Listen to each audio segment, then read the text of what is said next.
د واتس اپ دوه داسې مهم او پټ سیټینګونه چې تاسو ته نه دي معلوم. سلامونه نیکې هیلې او ځلې بیا باور لټون یوټیوب چینل څخه په دې هیله چې ټول به روغ او جوړ یاست.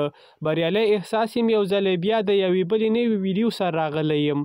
دغه ویډیو د واتس اپ اړوند هغه سیټینګونه چې ډیر مهم دي په نننۍ ویډیو کې درته درښایم. دوه سیټینګونه په واتس اپ کې موجود دي چې ګڼ شمېر وګړي په استعمال باندې نه پوهیږي چې څرنګه ترې استفاده وکړي او دغه سیټینګونه یا دغه اپشن د څه دپاره کارول کیږي.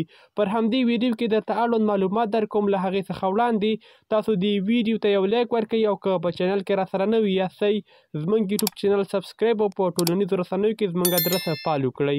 راځو دوستانو تاسو ته د همدغه دوه سیټینګونو په اړه معلومات درکوم. ویډیو راسره له پیل نه تر پایه پورې ضرور وګورئ. ښه نو ګرانو دوستانو تاسو راشئ پر خپل موبایل کې د واتس اپ اپلیکیشن را خلاص کړئ. لومړنی سیټینګ موږ تاسو سره د یو فایل یو تصویر یو ویډیو لیږل دي یو شخص ته چې هغه د یوازې یو ځل وګوري.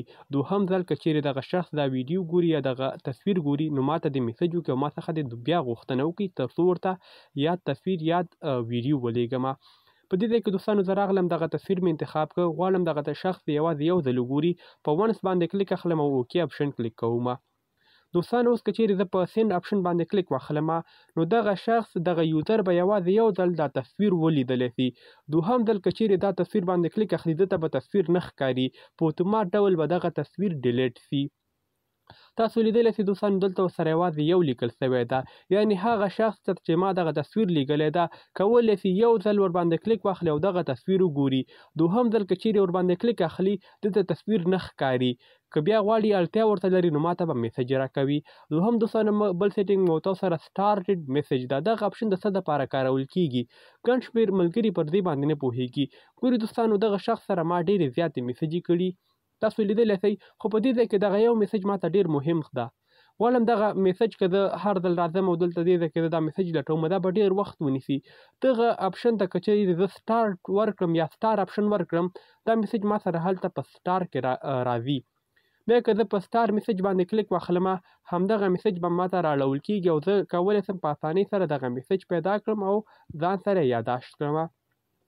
ګورئ دوستانو په دې ځای کې که چیرې زه راځم دغه میسج ګورم دا ډېر وخت نیسي.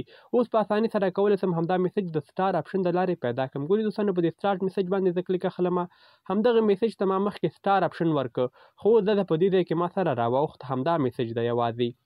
نو د سټار اپشن څخه تاسو په هغه وخت کې استفاده کولی سئ کله چې تاسو یو شخص سره یو ګروپ کې ډېر زیات میسجې کړي وي تاسو یو میسج تاسو ضروري وي یا تاسو خوښ شوی وي همغه میسج ته تاسو د سټار اپشن ورکړئ نو بیا به تاسو دغه میسج په اسانۍ سره وکولی سئ پیدا یې کړئ. نو دا و دوستانو هغه ویډیو چې څرنګه کولی سو د واتس اپ پټ سیټینګونو باندې خپل ځان وپوهوو او وکولی سو استفاده ترې وکړو. که ویډیو معلوماتي او ستاسو د خوښې وړ ګرځېدلې وي همدې ویډیو ته یو لایک ورکړئ او که په چینل کې راسره نوي یاستئ زموږ یوټیوب چینل درسره سبسکرایب کړئ او په ټولنیزو رسنیو کې زموږ ادرس حتمي فالو کړئ.